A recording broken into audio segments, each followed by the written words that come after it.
Good morning from Colombia. The title of today's reflection is The Secret Place. We're going to look today in the book of Mark, chapter 1, verse 35 to 37. Very early in the morning, while it was still dark, Jesus got up, left the house, and went off to a solitary place, where he prayed. Simon and his companions went to look for him. And when they found him, they exclaimed, "Everyone is looking for you." This is a very important example for us today. Jesus, as we've discussed already, lived a life of an example.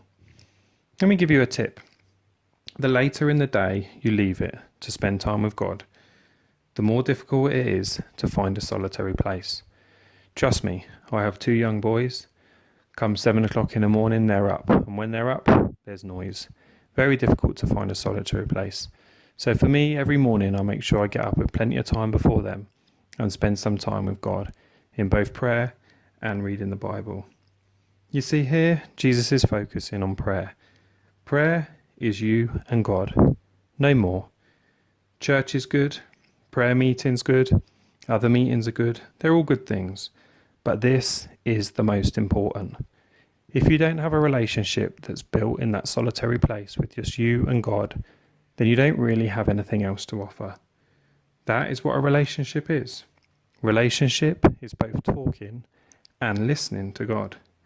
Relationships are two-way. There are many religions that have the relationship with God that is a one-way thing, whereas Christianity is different. Christianity is a relationship with God.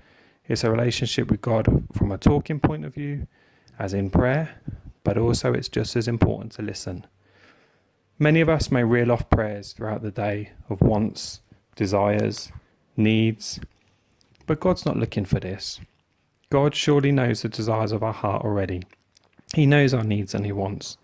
And yes, He does love to hear about them, but He also wants to know how you feel. He also wants you to be honest, vulnerable, and open. We must understand when we come to this solitary place that God created you. He knows you. He knows everything you've done, the good and the bad and the ugly. He knows everything you've thought, and He wants a relationship with you. Yes, after seeing all of those things that we've done, He still wants a relationship with you. That is ultimately what we were created for. You see, prayer is a two-way thing. We may not get the answer straight away. You may not hear the booming voice of God as you sit down each morning to speak to Him, as we read like Moses did in the Bible. But let me tell you this, He listens to every word. He hears every word. He knows what you think. He knows what you're saying. And He will answer in His way. We must be ready when we come to God in prayer to hear the answer that God has, not just the one we desire, not just the one we want, not just the one that we think's best, but God's answer. But here at the end, we hear of a warning about the solitary place. It says that when His disciples found Him, they exclaimed, "Look, everyone is looking for you." Let me tell you this. There will always be something important to do.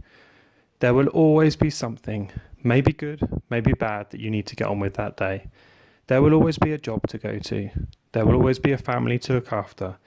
There will always be people that you need to do things for. But Jesus was showing here that the priority is prayer in the solitary place. Take a tip from me. Start your day in this place and watch how God moves and how God changes your life. For Jesus, there was plenty to do. There were people to heal. There was a gospel to share. There was preaching to be done in the synagogues. All of these are good things. All of these really important things.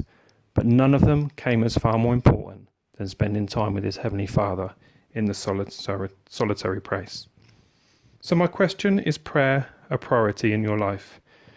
The answer is not found in what you say. The answer is found in whether you make room for it or not. Whatever is a priority in our life, we will make room for it. It's not that I haven't got time. It's not that at this moment in my life it's too difficult. Let me tell you, if we're making room for God to spend time in that solitary place with Him in prayer, then prayer is a priority in our life. If not, what do we need to change to make that happen? God bless you all.